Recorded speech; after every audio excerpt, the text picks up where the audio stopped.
Good afternoon. Today I'm going to be talking about the 2014 Wage Protection Act, or WPA, how it's affected current wage and hour law in Colorado, and what you need to know as employers and HR professionals. Okay, so today we're talking about Colorado wage and hour law.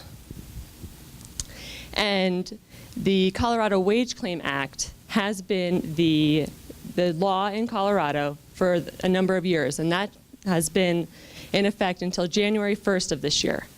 So on January 1st of 2015, the WPA went into effect.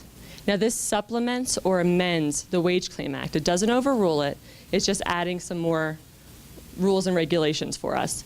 And there have been some significant changes. So one of these changes deals with the status of employees. And under the Wage Claim Act previously, an employee could only bring a claim for unpaid wages against an employer after termination.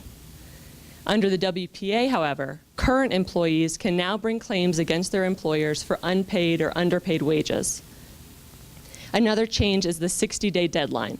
Under the Colorado Wage Claim Act, an employee used to have to submit a written demand for wages to the employer within 60 days after termination for penalties to apply.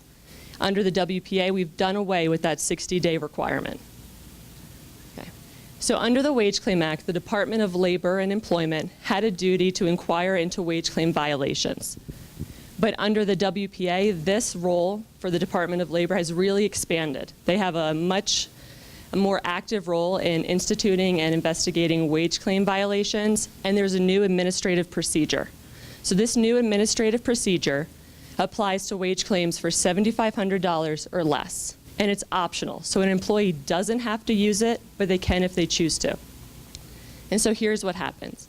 The Department of Labor will send out a notice of complaint to the employer with the allegations from the employee, and they'll ask for a response. They'll ask for feedback.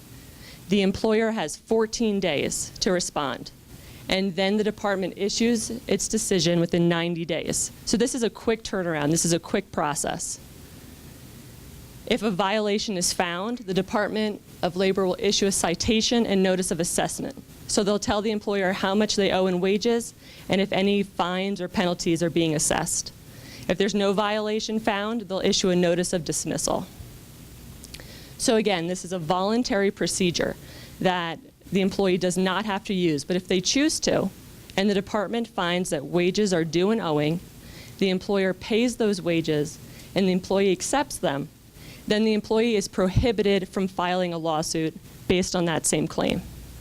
However, the employee can terminate the administrative proceeding by filing a notice with the department within 35 days after they issue their decision.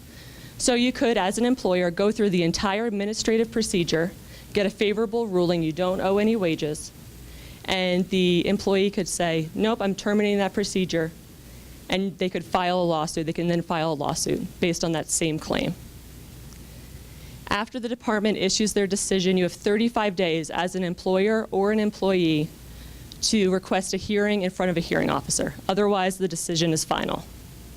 And under the WPA, an employer or the Department of Labor or a hearing officer can impose fines. And fines are imposed where the employer fails to pay wages to an employee, where the employer lacks a good faith legal justification. Okay, and this is important. Do not ignore requests from the Department of Labor regarding requests for information. It's a shall, so the Department of Labor or a hearing officer shall impose a fine of $250 on the employer for failing to respond. Another big change under the WPA deals with record retention.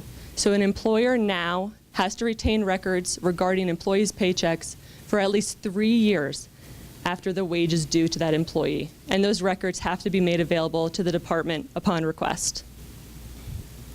Under the WPA, there's been a clarification about the final paycheck, which had been confusing for some employers previously. Now, if an employee who's been terminated doesn't pick up the final paycheck within 60 days, the employer has to mail it to the last known address. Okay, so what are our recommendations for employers? First, prompt and thorough responses to all requests for information from the Department of Labor, and consider involving legal counsel before you submit any written response. ensure record retention policies are in place regarding paychecks for the 3 years that you need to retain those paychecks, and also paychecks, final paychecks. Make sure you mail the final paychecks within 60 days if the employees don't come and pick them up. Thank you.